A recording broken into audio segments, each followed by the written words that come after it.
स्वागत है दोस्तों। आई होप आप सब अच्छे होंगे। तो दोस्तों ये एक छोटा सा मैसेज है आप लोगों के लिए, स्पेशली मेरे नॉर्थ ईस्ट भाई बहन के लिए। देखिए एक पॉजिटिव मैसेज आपको देना चाहता हूँ अपने हिसाब से, और एक छोटा सा स्ट्रैटेजी है, ये स्ट्रैटेजी टाइप वीडियो है मेरे पॉइंट ऑफ व्यू से। अगर आप नॉर्थ ईस्ट के कैंडिडेट हैं तो एकदम शॉर्ट में, मैं लंबी रखने की कोशिश नहीं करूँगा ताकि आप लोगों का टाइम वेस्ट ना हो। और ये इंपॉर्टेंट वीडियो है दोस्तों। देखिए जैसे मैं रिजल्ट रिलेटेड कुछ भी बनाता हूँ वो सब ऐसे ही टाइम पास के लिए बनता है। मेन ये है वीडियो, ठीक है। तो ये वीडियो पर आप फोकस ज़रूर करें जो भी मैं नॉर्थ ईस्ट रिलेटेड डालूँ, अगर क्योंकि मैं नॉर्थ ईस्ट के लिए ही ये चैनल किया हूँ, तो आप लोगों को मैं इस पर जितना हो सके अपना नॉलेज शेयर करने की कोशिश करूँगा। देखिए दोस्तों, बहुत लोग पूछ रहे थे कि क्वांट का स्ट्रेटेजी बताइए क्या कैसे होगा नॉर्थ ईस्ट में, क्या अलग स्ट्रेटेजी होगा या किसी का वीडियो देख कर भी हो जाएगा। देखिए आप किसी का भी वीडियो देख लीजिए, मेरा स्ट्रेटेजी कुछ अलग है। आपको सारा टॉपिक करने की ज़रूरत नहीं है, क्वांट में सारा टॉपिक करने की ज़रूरत नहीं है। मोस्ट इम्पॉर्टेंट टॉपिक है आपको करना है कि प्रॉफिट लॉस हो गया, परसेंटेज हो गया, एवरेज हो गया, रेशियो प्रोपोर्शन हो गया, पार्टनरशिप हो गया। और आप ये टॉपिक जो मैंने अभी बताया इसको तो 101% कर लीजिएगा, ठीक है। 101% हो सके तो 100 200 क्वेश्चन लगा लीजिएगा इसमें का। बाकी जो टॉपिक है ना उसका बस कॉन्सेप्ट क्लियर कर लीजिए, बस कॉन्सेप्ट।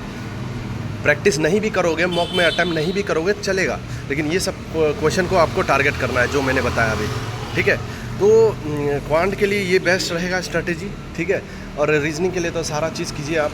और अगर नए कैंडिडेट है तो हर टॉपिक आप देखिए सिलेबस में, हर टॉपिक जाकर अलग अलग टीचर से भी आप कर सकते हैं। अलग अलग टॉपिक, इनइक्वालिटीज़ हो गया, सिलॉक्स हो गया, तो सारा चीज़ जाके आप अलग अलग सेपरेटली भी कर सकते हैं। तो सेपरेटली भी करेंगे तो आपको पूरा हर टॉपिक का कॉन्सेप्ट क्लियर हो जाएगा। तो मेन है कॉन्सेप्ट क्लियर कीजिए। अगर नए कैंडिडेट है तो पहले कॉन्सेप्ट क्लियर कीजिएगा, उसके बाद मॉक लगाइएगा। अगर आप पुराने कैंडिडेट है, 2 साल 3 साल 4 साल जो भी है प्रिपरेशन कर रहे हैं, तो आप डेली का डेली 2-3 मॉक, देखिए फैक्ट बता रहा हूँ, 3 मॉक लगाने की कोशिश कीजिए। अब ये नहीं कि मैं ऐसे ही बोल रहा हूँ, 3 मॉक लगाइए। और क्या होगा उसको एनालिसिस कीजिए। भले ही 6 घंटा लगे उसमें या 5 घंटा लगे 3 मॉक लगाने में और एनालाइज करने में, 6 घंटा लगे कोई बात नहीं। क्योंकि क्या होगा ना, देखो प्रीलिम्स लेवल दे रहा हूँ, ऐसा नहीं कि प्रीलिम्स का क्वेश्चन मेंस में नहीं आता, कॉन्सेप्ट तो वही रहता है ना, ठीक है। तो आई होप आप समझ गए। तो 3 मॉक कम से कम लगाइए। आपका देखिए 101% अगर ये ऐसे हिसाब से चलेंगे आपका क्लियर हो जाएगा नॉर्थ ईस्ट से। मेरी बात याद रखना, 3 मॉक दे रहे हो, अगर पुराने कैंडिडेट हो 3 मॉक दो, एनालाइज करो डिटेल में। और मॉक किसकी देनी है वो आपकी मर्ज़ी, किसी का भी दो, लेकिन मेरा पॉइंट ऑफ व्यू है अड्डा और अड्डा 247 और ये क्या नाम है, ओलिव बोर्ड, ये दोनों मेरा हिसाब से सही रहता है, ठीक है। वो बाकी आपकी मर्ज़ी, आप कर सकते हो, ठीक है। तो दोस्तों ये सब था आपका एक ये मैथ्स का स्ट्रेटेजी, मॉक क्या देना। और एक बात हो गया जीके कहाँ से करना है नहीं करना है। देखिए जीके बहुत लोग कहेंगे 3 महीना का कर लो, 4 महीना का कर लो, 6 महीना का कर लो। आपको एक चीज़ याद रखना है, एक चीज़ दिमाग में रखना है कि पहले अभी दिसंबर चल रहा है, तो अक्टूबर नवंबर दिसंबर ख़त्म कीजिए, पहले बहुत तगड़े से ख़त्म कीजिए। अक्टूबर नवंबर दिसंबर कम से कम 4 मंथ का ऐसा प्रिपेयर कीजिए जो मतलब पूरा डिटेल में अच्छे से प्रिपेयर कर लीजिए 4 मंथ का।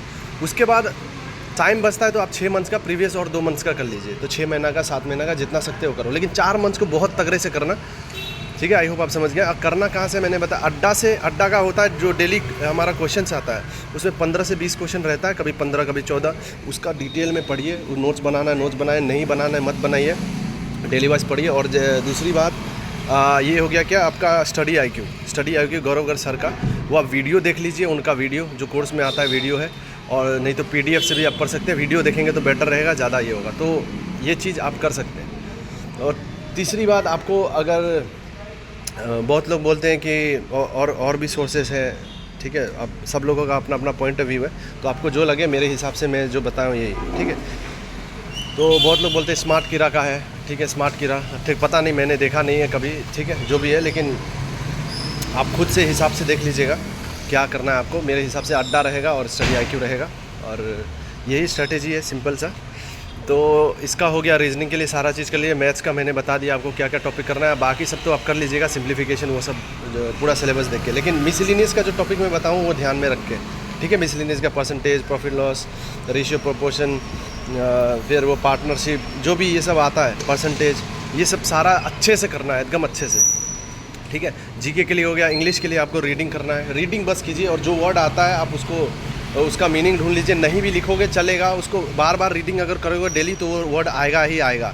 तो बार बार देखते रहो, आप देखोगे ऑटोमेटिकली वो आपको रिकॉल हो जाएगा। ठीक है, ये बोलने की ज़रूरत नहीं। तो इंग्लिश के लिए रीडिंग बेस्ट होता है, बेस्ट मेथड है रीडिंग करते रहिए। और नॉर्थ ईस्ट का जो कैंडिडेट है उसको मुझे नहीं लगता, बहुत कम लोग होंगे जो पढ़ते भी होंगे इंग्लिश, क्योंकि उनका फ्लो ऑलरेडी इंग्लिश में रहता है। आप समझ रहे हो, एक फीलिंग आता है जब कोई फिल इन द ब्लैंक्स आता है, तो वो फीलिंग एक माइंड में आता है कि हाँ यही होगा करेक्ट, तो वो अपने आप टिक हो जाता है। तो दोस्तों आई होप आप समझ रहे होंगे। तो ये सब स्ट्रैटेजी है। और एक बात और कहता हूँ, मेंस की प्रिपरेशन, मेंस की तैयारी करते चले। मेंस की नहीं करेंगे तो प्रॉब्लम होगा, क्योंकि मेंस के बिना नहीं होगा। तो अभी प्रीलिम्स के साथ आपको मेंस को लेकर चलना है। मेंस का हफ्ते में कम से कम 2 मॉक लगाइए, डिटेल में एनालिसिस कीजिए। और आई होप आप समझ गए। तो मेंस की लेकर चलेंगे तो ही जाके आपका क्लियर होगा, वरना आप बाद में फंस सकते हो। तो मेंस का एटलीस्ट 2 मॉक और प्रीलिम्स का 3 मॉक आप लगा सकते हैं। डेली एनालिसिस करेंगे, वो आप पर डिपेंड करता है आपको कैसा करना है। तो 2 मॉक लगाए, 3 मॉक, मेरे हिसाब से 3 मॉक है, और वीकली 2 मॉक लगाए और उसको डिटेल में एनालिसिस करें। आपका 101% क्लियर हो जाएगा अगर आप ये फॉलो करें। फिर भी कोई भी कन्फ्यूजन हो मेरे भाई बहन, कोई भी कन्फ्यूजन हो तो आप मुझे टेलीग्राम पर मैसेज कर सकते हो, लिंक आपको कम्युनिटी पोस्ट में मिल जाएगी। तो मैं हेल्प करने के लिए पूरा रेडी हूँ। और एक चीज़ याद रखो, कट ऑफ, आप ये एक चीज़ लेकर चलना है कि कट ऑफ अनएक्सपेक्टेड होता है मेरे नॉर्थ ईस्ट का। तो आप ये सोचकर मत चलना कि मॉक में मेरे 60 आ रहे हैं, कट ऑफ 70 जाएगा ना कितना जाएगा, ऐसा कुछ नहीं सोचना है। मॉक में 40 आए, 50 आए, कुछ भी आए, डेडिकेशन से देना मॉक। उसके बाद एनालिसिस करना डेडिकेशन से। अभी आपको वो लगेगा, डिमोटिवेट होगा कि इतना कम मार्क्स आ रहा है, वो सब छोड़ दे, डिमोटिवेट होना, पूरा एनालिसिस करें डिटेल में। आपको देखना पॉजिटिव मोटिवेशन ऑटोमेटिकली आ जाएगा। तो आई होप आप समझ रहे हैं दोस्तों मेरा बात। तो डेली यही करें, और कोई भी डाउट हो तो आप हमें टेलीग्राम में मैसेज करके पूछ सकते हैं। ये नॉर्थ ईस्ट का मैंने स्ट्रैटेजी बताया। कट ऑफ रिलेटेड आप टेंशन ना लें। कट ऑफ आपको पता है नॉर्थ ईस्ट का अप एंड डाउन बहुत ज़्यादा होता है, तो कुछ भी हो सकता है। 60 भी जा सकता है कट ऑफ, 50 भी जा सकता है, 40 भी जा सकता है। तो खुश रहें, अब मेहनत करें। ये सोचे कि मेरा जितना भी अटैम्प्ट है उतना से मेरा सिलेक्शन हो जाएगा। ये सबसे बड़ा इंपॉर्टेंट है, मेरा जितना भी अटैम्प्ट है उतना से सिलेक्शन हो जाएगा। बस एक्यूरेसी फोकस रखें। तो आई होप आप समझ गए होंगे। फिर भी कोई डाउट है मेरे भाई बहन नॉर्थ ईस्ट का, तो क्वेश्चन आप अपना कमेंट सेक्शन में पूछ सकते हैं। चलिए फिर मिलते हैं नेक्स्ट वीडियो में, और ऑल द बेस्ट।